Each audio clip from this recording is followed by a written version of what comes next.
Welcome to Professor Jeffrey D. Sachs' commentary. In the calm before the storm, in that awkward moment of symmetry where human pride and fear seem indistinguishable. The United States under Donald Trump has sent its fleet into the Caribbean. So has Venezuela's Nicolás Maduro. Each claims defense, deterrence, and sovereignty. Each promises to preserve peace. Yet the choreography remains familiar: the slow march of ships, the rhetoric of control, the illusion that movement itself can substitute for meaning. The illusion of power is the belief that power, when displayed, is power assured. In Washington, Trump stood before the cameras, his voice steady, his gestures carefully rehearsed. He spoke of resolve, of protecting the hemisphere from chaos.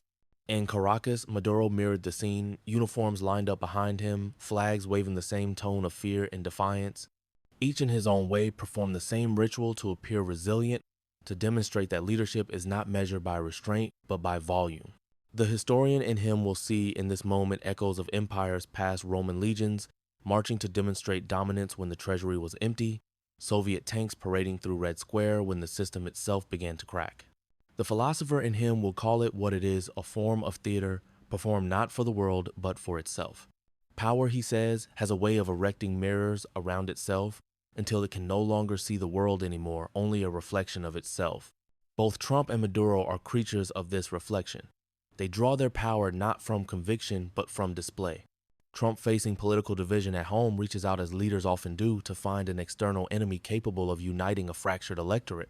The movement of ships becomes a metaphor for control, an illusion of command over forces that are in fact beyond control. Maduro, cornered by sanctions and weakness, does the same. His naval deployment is not meant to intimidate Washington, but to remind Caracas that he still rules. He is also projecting power to his generals, to citizens, and to his ghosts. Both men act as if the display of power can shield them from its consequences. A shared sense of power in decline. For what unites these enemies is not ideology, but insecurity. Both are haunted by the same fear: loss of control, the erosion of legitimacy, the realization that their power depends not on truth, but on the perpetuation of myth. The dangerous moment, he said, is not when the strong are challenged, but when the insecure pretend to be invincible. He traces this through history, through the endless cycles of military mobilization born of political weakness. When leaders lose moral authority, they instinctively seek physical authority, a symbol of power that needs no explanation. But Sachs warns this gesture is not power, it is dependence. The empire that must constantly remind the world of its power is the empire that has begun to lose it. And so, as American ships sail through the Caribbean and Venezuelan forces mass along the coast, Sachs sees not a clash of nations, but a tragedy of reflection. Two leaders so absorbed in the theater of power that they cannot recognize their similarities. On one ship, a U.S. commander checks his instrument's radar, humming softly in the dim light. On the other side of the bank, a Venezuelan officer does the same, eyes glued to the glowing screen. Neither wants war. Both are simply following orders, playing their part in a larger illusion. The deterrence apparatus has no language for doubt. Power is often the most fragile form of fear. What makes this illusion dangerous, he explains, is not the weapons themselves, but the logic that sustains them. Once states begin to equate visibility with security, they must maintain visibility forever. Every new deployment demands another deployment. Every gesture of dominance demands escalation. Power, Sachs says, becomes addicted to its own reflection. He wants to remind us that this is how empires exhaust themselves, not through invasion, but through imitation. The United States, once the paragon of moral strength, now copies the postures of the authoritarian states it condemns. Venezuela, once the richest democracy in Latin America, now mirrors the paranoia of its rival superpower. In the mirror of militarism, the enemy becomes a twin. The greatest competition in the world is not between democracy and dictatorship, but between pride and conscience. He will not excuse Maduro's repression, nor dismiss Trump's provocations as mere strategy. Instead, he will see in both a deficit of imagination and inability to imagine power as service rather than domination. The fleets in the Caribbean are not demonstrations of control. They are symbols of fear disguised as order. This is the oldest lesson. Humanity refuses to learn that every display of power hides a deeper fragility. Generals may talk of deterrence, economists of leverage, and politicians of stability. But underlying it all is the same human insecurity that has haunted leaders for millennia: the fear of being forgotten, the terror of being irrelevant. Pride is the armor power dons when it no longer feels it. The sun rose higher. The sea glows with a blinding light.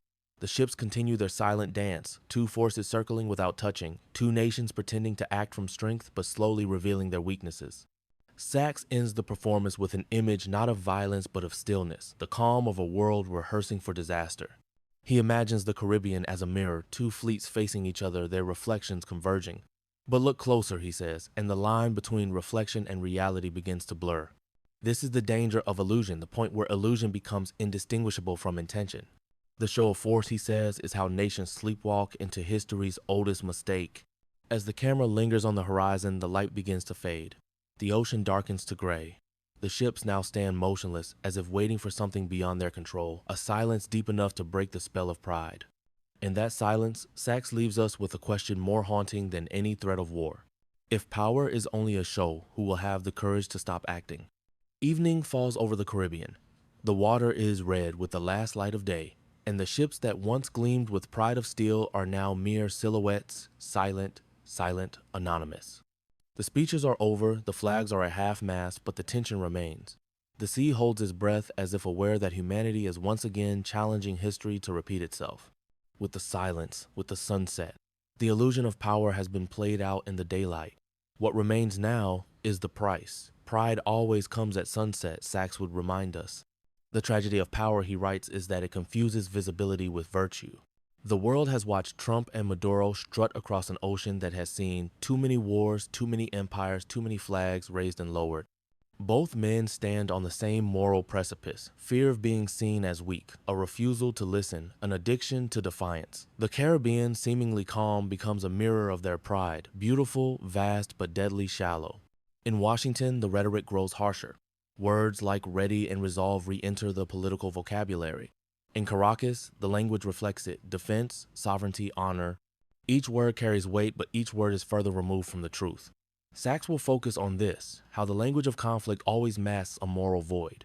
Pride, he notes, disguises words. It hides weakness behind words. Behind microphones and uniforms, the world sees only two nations asserting their strength. But Sachs sees something else: exhaustion. He sees leaders trapped in their own illusions, unable to retreat, unable to humble themselves. Pride does not end in victory, it ends in isolation. Every threat uttered at sea echoes back in fear. Sachs will turn our gaze to the people, the faces away from the podium.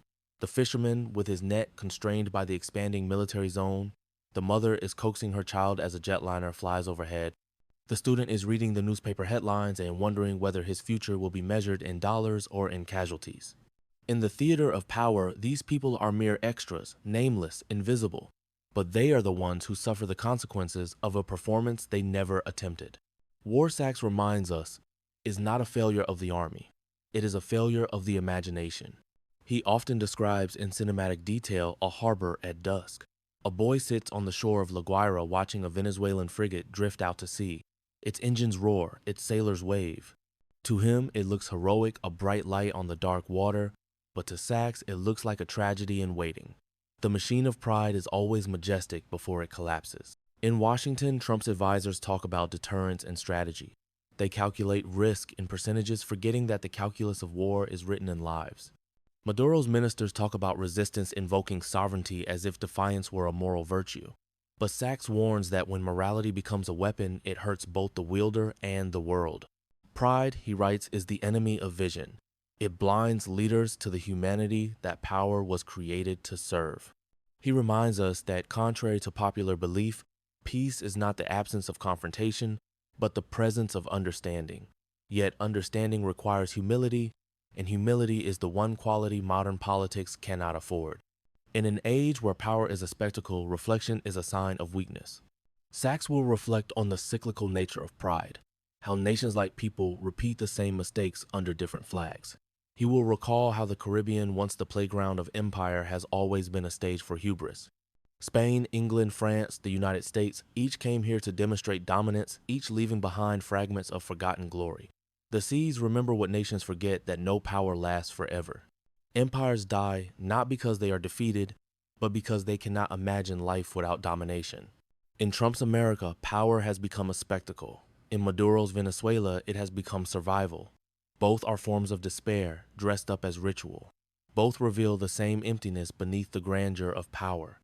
Sachs calls this the moral exhaustion of leadership, a mental illness that afflicts those who mistake praise for.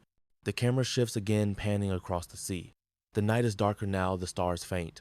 Somewhere on one of those ships, a sailor stands on deck looking toward the horizon, uncertain whom he is supposed to fear. Sachs would say this is the real face of conflict, not hatred but confusion, not evil but emptiness. The price of pride, Sachs writes, is the distance it creates between truth and those who need it most. And what then is truth? That no ocean is wide enough to separate the shared vulnerabilities of human ambition, that every fleet, no matter how vast, floats on the same fragile water, that the survival of civilization depends not on power but on the capacity to remember that others too are human. As Sachs draws toward his conclusion, his tone softens from critique to lament. He sees in this crisis not a geopolitical standoff, but a spiritual one. Two nations, two leaders, two stories of pride converging, and yet within that convergence, a warning to the entire world. The world, he writes, will not end in war. It will end in pride, the refusal to yield even when reason pleads for mercy. But Sachs is never content to end in despair. Even in his darkest reflections, he finds the seed of redemption, the possibility that awareness, even born from exhaustion, can still lead to conscience. The great miracle of humanity, he insists, is not its power to dominate, but its capacity to learn. Every empire, he concludes, has one last act of grace available to it, the courage to step back. The final scene unfolds quietly. The Caribbean lies still, the waves gentle against the shore. The ships remain at anchor, their lights reflected in the water. The speeches are over. Somewhere, perhaps, a president looks out a window and sees not strategy, but solitude. The ocean is vast, the silence vaster. And Sachs leaves us with one last image, a world where pride no longer performs, where power learns to listen, and where strength is measured not by how loudly nations speak, but by how gently they remember. Peace, he whispers in closing, is not the triumph of one over another. It is the moment when both sides realize they were never truly apart. The sea indifferent glows beneath the moonlight, a mirror to our ambitions and a reminder of their fragility. The ships fade into the horizon, swallowed by distance and dawn. Only the lesson remains, waiting for those wise enough to hear it. The price of pride, Sachs writes, finally is always the same: to learn too late that humility was strength all along.